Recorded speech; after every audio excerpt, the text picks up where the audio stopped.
All right, 97.7 Outlaw Radio FM listeners, we are live in full effect right here, right now, with two-time Newfoundland Music Award winner. We got Canada's own JYAY live on the line. How are you doing this evening? Hey man, thanks for the intro. I'm doing well. How about yourself? I'm doing pretty good, man. I'm doing pretty good. How's everything out in Newfoundland, man? You know, down here in Ontario, man, we got Ford, so he's kind of, messing things up a little bit. So how's your area doing right now? We're doing all right, man. We got got a bit of snow down here now. I think Newfoundland is we're getting a lot of people feedback. We got a very low number of cases, but we're back to alert level 5. So nobody can really see anybody else out of their own household. I think compared to the rest of Canada, we get a little bit strict sometimes, keeps the numbers down, but people are definitely frustrated. But we have an election happening right now too, so it's weird times right now in Newfoundland. So we're going to see how that all goes. Hey man, well at least your province there is actually keeping everybody safe. So sometimes strict is good. Yeah, no doubt. I think there's a lot of people that agree with that. But I gotta ask you, man, because you came here to talk about music and not COVID. So I gotta jump right into this, man. I want to take you back to the beginning of your music career, man. Like, what actually made JYAY burst into the music scene?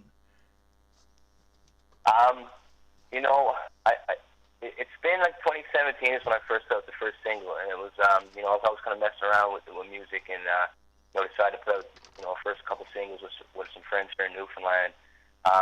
It's a pretty strong community here in Newfoundland, but as in Ireland, of course, being a very small population, it's really kind of hard to get off the island, So I met a friend out in Vancouver, Joseph Rose, and some other mutual friends that I met out there through networking, man. And that's key to me. It's networking and finding some people to work with, and linking up with a mutual friend of my good friend now, Evil Ebenezer at the time. I sent a few tracks his way, and he was vibing to a couple, so we did some business there. Like I say to most people, some people you come across you don't really know. It usually starts off as a business transaction, and if you're ready to invest in your career and you do that, sometimes you come up with some really great relationships. So kind of started off there, and even being part of the Stomptown crew really kind of helped. Merc was just blowing up. He was just finishing off his 42-day Canada tour, and he hasn't been out east yet. So kind of linked up with some proposals and options there. And to be honest, that's kind of really what helped it, escalate to kind of where it was now, and the option to go across 13 countries and open up for those two very talented individuals. So I think it was getting the music down and getting some samples and demos out for those guys, and then creating a business opportunity for everybody there, so it all made sense. And man, also in 2016, you actually dropped the track titled "United We Stand" featuring Vicky Doyle. I was wondering, man, how did you actually? I was wondering, how did yourself and Vicky Doyle actually get connected? And of course, what actually made you decide to dedicate the song to Fort McMurray? Yeah, that's cool. You obviously did some great homework on that there. That was the very first track that kind of ever got released on streaming platforms, and of course, listening back now, your flow and stuff like that, it's a little, it's a little different than it is now, and it's hard to listen, but the song, was very from the heart. Like at that moment, I work in Fort McMurray, so I, fly up for 2 weeks. I still do, and I fly back to Newfoundland for 2 weeks. I was up there when the fires were happening. And a lot of people from Fort McMurray, just over that day, it was like 250 people came into the camp we were staying at, for work, and then they are all getting settled in with families and kids and stuff like that, and within like 4 hours, like 1 a.m. in the night, everybody was woken up, and we all had to take buses and shuttles and trucks, whatever we could get our hands on. The fire was getting close, and we had to drive to Edmonton and fly back, and then on the flight back, I was already writing music at this point, but I had some things written over some beats, just off YouTube and stuff. And she's a very talented musician here in Newfoundland, and we're from the same community, so we know each other. My mom actually taught her, she's just a few years younger than me, and kind of got together with her and said, hey, I've been kind of writing these things. How would you feel about, doing a song? So that was just kind of what we did. I thought it was the best way to express how I felt about being up there. It was kind of like the breaking point. It's kind of crazy actually talking about this, because I never really actually went back to think about what actually kicked off the song, now that you asked me that question, in the last 4 years.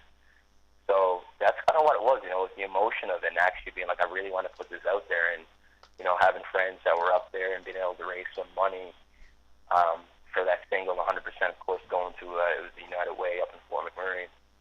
For that, that's kind of where that came. That's how me and Vicky, we always knew each other. I always knew she was a talented musician. She never really knew at all that I was kind of writing or ready to do any music until I brought this to her. So we kind of went to a studio and just made it happen. And it kind of kicked it off. I think I was in the Calgary Stampede actually just that summer when we first released it, and it hit with a few people, and of course it just kind of went from there.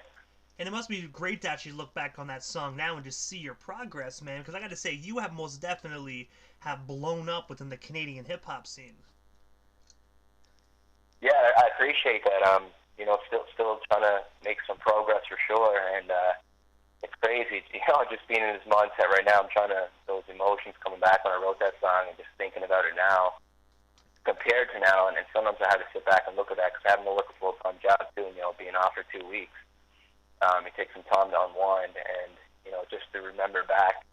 Since then, every sometimes 2 weeks off. I know I went over to Europe with Merc there for 3.5 weeks, and I came back. I had a night's sleep, went right back to work on night shift, 12-hour days, 14 days straight. Same with Evil when we went over to Europe as well, doing some of the East Coast tours with those guys. Really helped. In 2018, we seen one single, Rambo, hit like Hip Hop Central there on Spotify. That was kind of crazy to see happen, and sometimes like those numbers or random songs that you don't ever think. We just had fun with that. I think we wrote it in an hour in Rob the Viking studio. Rob the Viking from Soul and Members, he had a studio in Nanaimo, and we wrote it out there, and it was a quick track, and it just kind of took off so quickly. But to be honest, I wasn't ready for that. I didn't have a whole lot of songs in the bank, to follow up with that. And Spotify is such a streaming networks is such a crazy thing right now where you kind of want to have songs ready within weeks after a song does really well, and that song actually charted on Canada's Viral 50 as well, number 47, I think it charted that week. So, I'm hoping to catch magic, catch lightning in a bottle again, and right now I'll definitely be prepared with a lot more songs on deck, to release right after that if that happens again, God willing. And also as well, man, when you actually talked about Mercurys a few moments ago, I also read that you have personally handled bookings and tour management for multiple tours for Mercurys. I gotta ask you, man, what countries did you actually hit with Mercurys? And of course, what is one of your most memorable moments as being on the road with him? Yeah, that's a question I get asked from a lot of people that I meet. It's kind of like the same thing I think that goes in effect with the way that was, like I knew he was on tour. Like he was just finishing up his 42 dates. This was just after the Shape of You remix, and he just hit Canada hard. He finished in Ontario, and his manager was on the tour with him at the time. And there was a lot more places that want to come through. And I reached out about doing a show in Newfoundland, and I think that was already hit by someone. Like I'm from the East Coast. I've been around the East Coast, so working with a mutual friend of their camp, and he pitched it for me and said, hey, it's a good candidate to take on the road for, handling some of the bookings. He's, well versed in the bit of the business and know his way around Eastern Canada. So while his manager was on tour, I just took a lot of the emails and, stuff that they got sent to them. And while he took a month off, he had his last show in Surrey. So I think that was the most memorable moment when I flew out to Vancouver. That's when Evil recorded his verse on Never Panic. The first time I met Evil, Ebenezer, in person, and we went to the Surrey show for Merc, and it was his last show, so I got to hang out with those guys after the show, and just, first time chop it up in person, and then talk about the Atlantic Canada run that was going to come, and that was like 13 shows. Now, even though it was supposed to be Atlantic Canada, he still circled back and hit Kingston, we hit Belleville, Montreal, and Quebec City, and then the rest of Atlantic Canada. And that was the first time anyone from Stompdown at that time, and Merc himself was in Atlantic Canada. And, the shows went really, really super well. So, kind of had been an agreement there where I helped with those things, took some pressure off their team and gave them some space, because he's blowing up at this point to handle their business and, put some faith in me to handle this thing on the East Coast and to let me open up for him, which I was very grateful for and still very grateful for. So that kind of helped me on the musician side. But then, I'm also getting my feet wet and handling the business side as well. So after that, same thing. We just did the exact same thing for Europe in 2018. And I think that was the most the more memorable moments, man, just being over in Europe and just kind of, you know, hanging out. Merc was super cool dude and super respectful dude and, you know, super talented. Just being around him to soak that kind of things up was wild. But I think the most, too, was picking him up at the Ottawa airport when we did the very first tour. And I'm used to seeing him on, you know, on the internet, on YouTube and Facebook. And a lot of my friends were watching him and watching his videos at this point. And that's when I first started doing a couple songs and said, man, imagine like ever being a tour with Merc or like meeting Merc type thing. And yeah, it was kind of cool just to meet him at the Ottawa airport when he was getting off the plane and we were picking him up. It was just me and my homie who bring on tour actually as a DJ, and just, you know, people just coming up for and asking him for autographs and recognizing him and pointing them out. And I was like, wow, this is wild. Like, you know, this is Canada, like really Canadian artists right now blowing up and like, you know, people knowing who he was and stuff like that. And it was, I don't know, it was just kind of cool being that presence and to be around that type of talent. And also, man, I read as well that your single "No Way" was actually retired by 99.1 Hits FM in St. John's, Newfoundland, with champion status after it won their Battle of the Beats competition 4 times in a row. I was wondering if you could tell us a bit more about that. And of course, where can our listeners actually check out that single today? Yeah, the first place they can check it out is it's still on Spotify and all streaming services. Is No Way, and JYAY, and Vicky Doyle's actually on that track.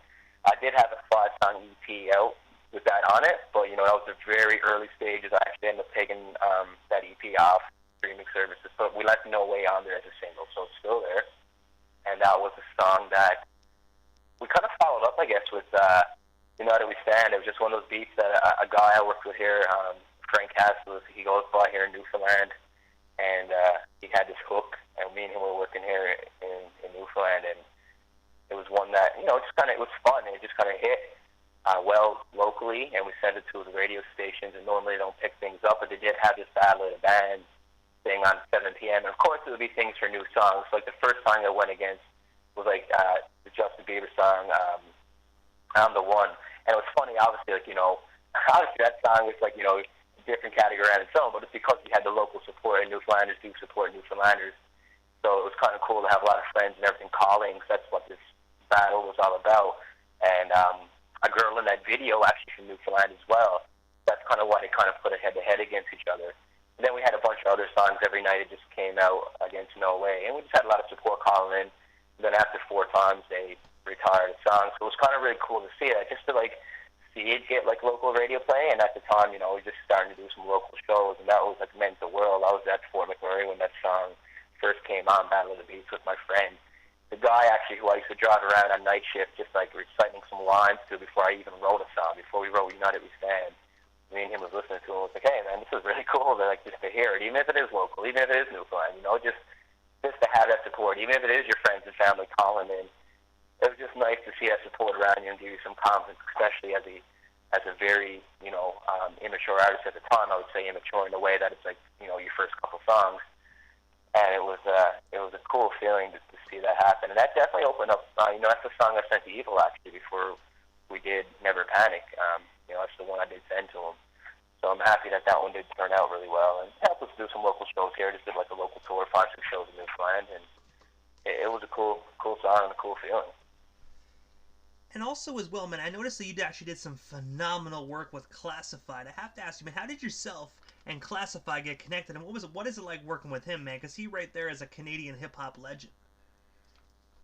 Yeah, no doubt, man. Like, he's like an idol of mine when it comes to that, and someone I've always listened to. I lived in BC in Fort St. John for 4 years. Back in my super early 20s, like when I was 20, I moved there, and me and my homies always listened to Classified. It was a mutual, it was definitely a mutual friendship, like the person that linked us up.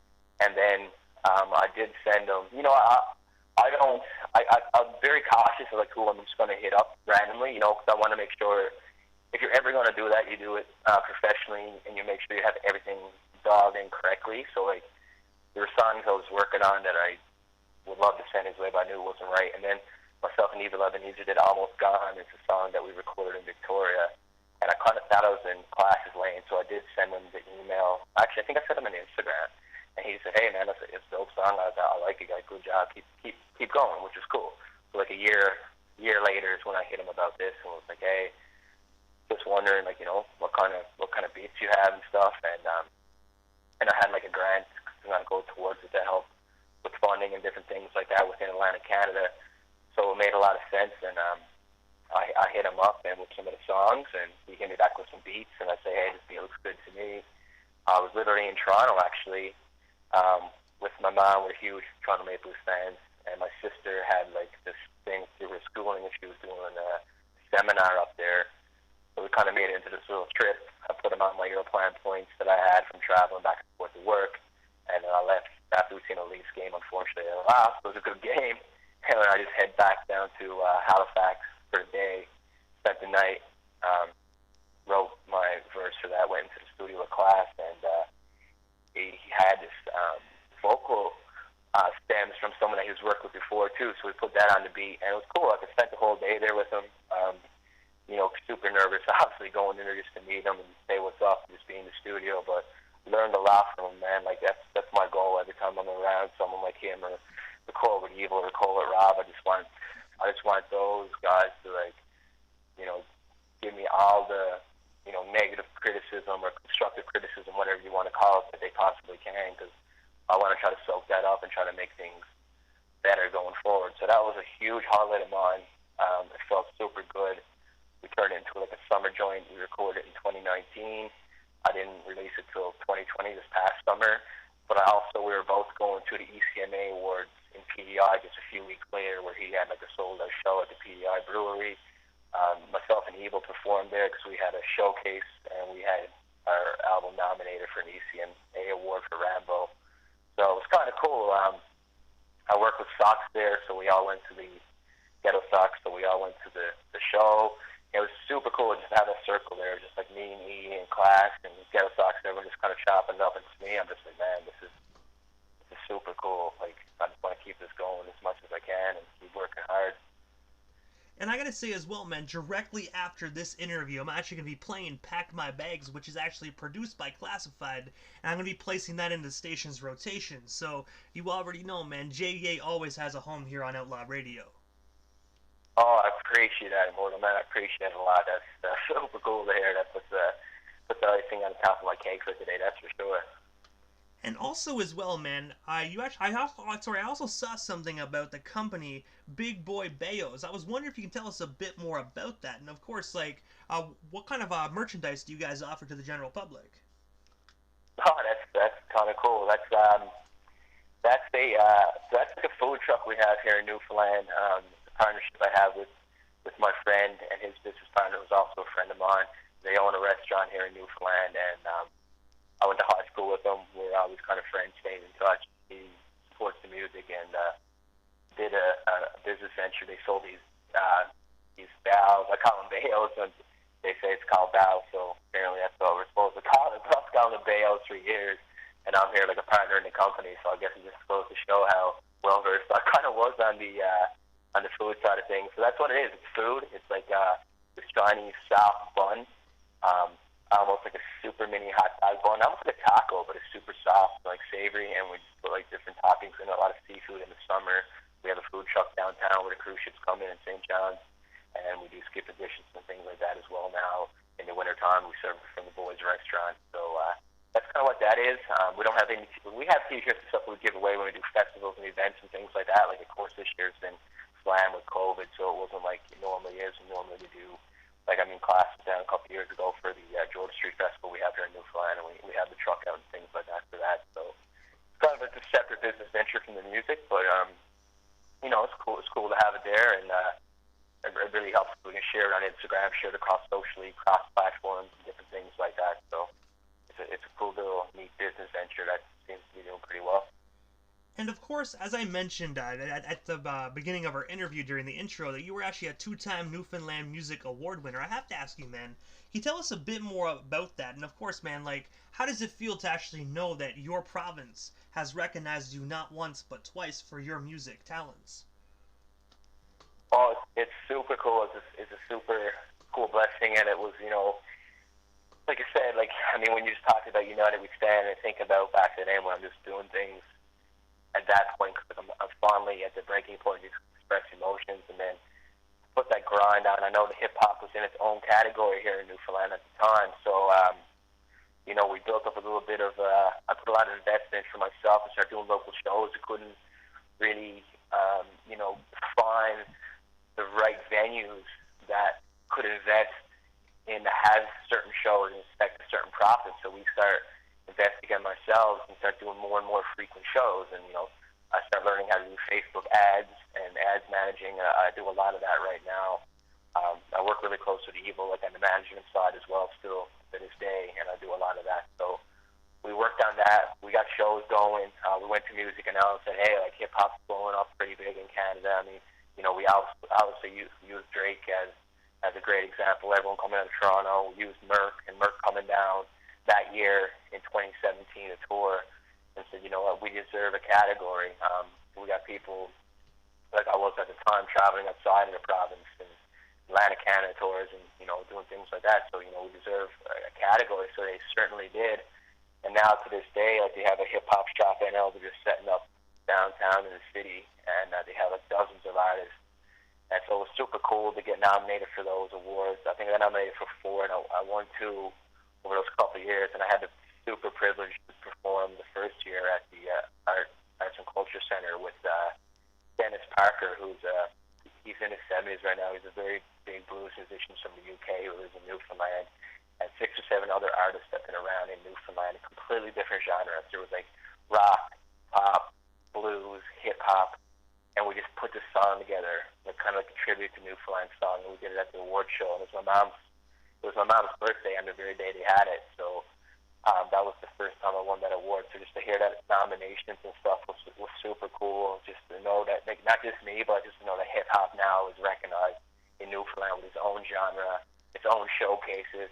Like the next year after, we brought down the homie Quake Matthews from Halifax, and he came down and he performed, and he gave like a little lecture too for people that wanted to come up in Atlantic Canada, because Halifax always had that buzz in Atlantic Canada, especially with Clash, right, and Ghetto Sox, and it's kind of like the staple in Atlantic Canada for having the hip hop scene and the music scene. So we wanted to stretch it over, even though Newfoundland's an island.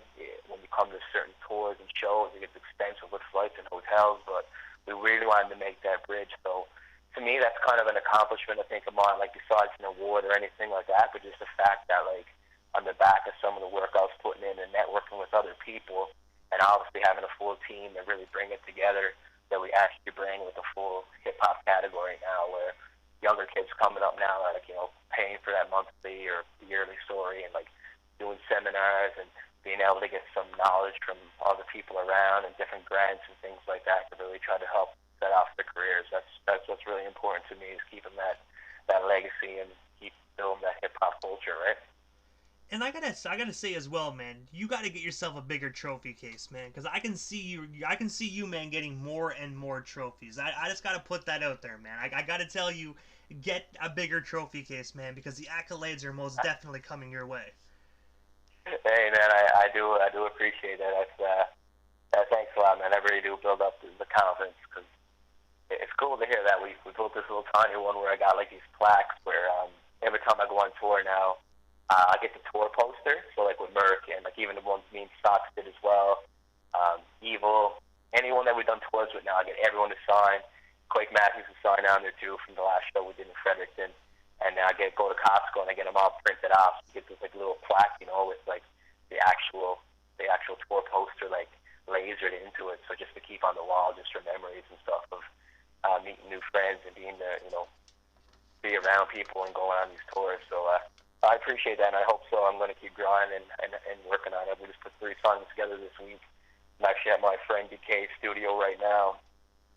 We released Moving Songs with Evil Ebenezer a couple weeks ago. We have another one called Stop Talking coming in April, and we're very excited. We've got some more solo missions I've been working on. So, with this COVID thing, it's been really crappy for you to be able to get out with network as much. But you know what? It did put me in a different mindset where you could be home and not grinding, but kind of been home working on more music. So just looking for the right time to bring out some of these tracks. So I really do appreciate that, and want to keep grinding and try to make that happen. But I gotta ask you, man, what is next for JYAY? Is there anything I missed during this interview? Anything else you still want to talk about or promote while we still have you here live on 97.7 Outlaw Radio FM? You know, I think you covered a lot of the bases, man. Like, I think you covered a lot of the bases. I think you asked about the countries, and I don't think I really talked on exactly which countries, and I don't know if I could hit every single one. But I know there's 13 in total, but I know the ones with Merc when we first went was like, first time I think he's been to Switzerland, went through a few places in Germany and in Finland and Sweden. Um, we went through Denmark and Norway. Me and Eva went through Denmark and Norway here recently, and like those places are crazy for hip hop. I mean, it's nuts when you get into Scandinavian countries, especially who, everyone kind of can tell the difference that you're kind of Canadian or something when you get over there. You get some certain different looks, but then when you go to shows and you're talking to some people, and sometimes the language barrier is there, but like they know all the words and different songs. I think it's super cool. Going forward, I hope we can still make some of those shows happen. Of course, I'm not at the point right yet where I'm headlining any of those shows, and maybe hopefully one day I do. But I'm very grateful to be able to go with these guys who we can find mutual beneficial avenues to make those happen, and just be able to kind of be in the Canadian hip hop scene, have interviews with radio stations like yours, award-winning radio stations. I mean, that's something I'll be adding to my resume for sure. Like, you know what I mean? It's just one of those things that hasn't happened. So it's the first time it's happened, and I've done radio interviews before, but not with a hip hop award-winning radio station. So very grateful for that. I really appreciate the time for it. Hey man, I greatly appreciate you. I'm gonna be honest, man. I really love Canadian hip hop, man. I love focusing on the legends, but at the same time, man, in my personal opinion, you're a Canadian hip hop legend, man. Just by the body of work you did, that's what makes you a legend, in my personal opinion, man. So, how many artists even in the world can say they work with Classified? Because he's very selective on who he even brings in his studio, let alone works with, man. So right then and there, it just proves your character and your talent. Yeah, no, I do appreciate it a lot more than I can say. And I was kind of thinking too. One of the questions was like the music you're listening to, and honestly, that was like something that's been stumping me for like a day or two. Like I actually came down like 20 minutes before the phone call just to be like, what's my answer for that? Because I honestly don't know what my answer would be. And just to go back on the subject was that it mostly is Canadian hip hop artists. Of course, I throw on hip hop central. Like I listen to like some of the mainstream rap too, and like like Drake, of course, and like JYAY and like different people like that I listen to because they're in my playlist. Like they're just on the hip hop central because I don't really take the time, I guess, to like listen to my release radar or Discover Weekly on my Spotify because I'm just so busy, I guess, with myself or taking my own downtime when I'm not working. I don't listen, but at the same time, everything I just listened to with my friend on my playlist was like Merc, Evil, Snack. Shaq is Dope from Toronto, who me and Evil did a song with for our Rambo Part 2 remix.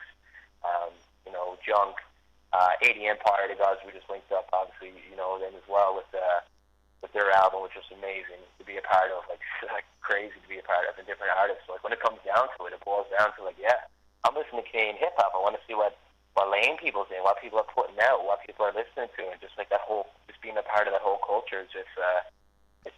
That as you can probably speak for yourself, it's an exciting time, an exciting avenue to be in, and just to listen to the talent that's coming out of Canada is it's mind blowing, really. And the one thing I have to ask you, man, just quickly before we actually wrap things up, because this one's actually been boggling me throughout the whole interview, man. Just learning much more about JYAY and Newfoundland hip hop. I heard a lot of stories, man. I don't know about recently, but back in the day, man, it was really hard for Canadian hip hop to really pop and get heard in other countries. And as you already told us, you had traveled to UK and whatnot with Mercurys. So I gotta ask you, man, what is some great advice you can actually give some of these up and coming, inspiring Canadian hip hop artists, man, that really want to get their music past the Canadian border?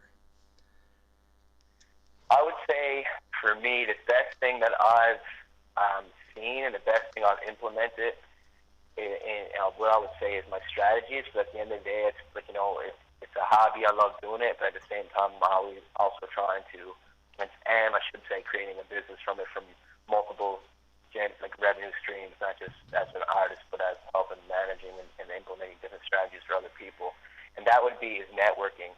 And like I know networking in the original term sense is getting out to shows and exchanging emails and stuff like that. Now with COVID, of course, it's like a lot harder. But I would say on Spotify, and like, finding people that's in your lane, finding people that you listen to, looking for people that are probably similar to you in the same numbers of streaming. Because at the end of the day, if you're in a certain lane or if you're in a certain country and someone else is in the UK and you have 5,000 monthly listeners on Spotify and someone in the UK has 5,000 monthly listeners, if you try to link with these people through social media, which is usually on people's Spotify's profile, you try to link with different people like that and just reach out to them with a professional email, highlighting kind of what your career has done so far, what your numbers are, and you have tracks ready to go, not just a beat.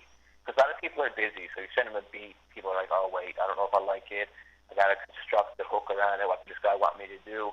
The best piece of advice I could say is, get some mixes ready, get a verse and a hook, make sure there's an open verse on there, and get that song mixed at least so it sounds as best as it can, and just try to network. Try to go on Spotify and find other artists that are not in your region so that if you can reach out to them and say, hey, I got these 2 songs, 2 or 3, I'm wondering if you'd be down to jump on the song and work. We can make the splits from the stream 50-50, make it business make sense, and go that route because then you're tapping into a full different fan base. If that person has 5,000, you have 5,000. You guys collab. You're cross promoting all your different artists from these different regions and all these different fans. So I think that would be, to me, I think that's the way to go. Because then you're just tapping into different people in different regions and different fans that may not have heard of you before, and now you're using the other artists as a platform to get your music across, and they're using yours as a platform to get theirs across. So, to me, I think networking that's the key for me so far. That's worked, and I think works for a lot of people once you get down to the nitty gritty.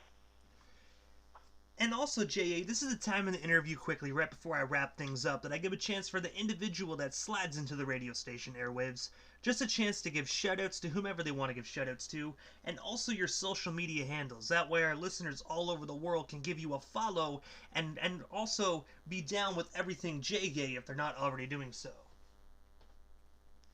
Yeah, I appreciate that.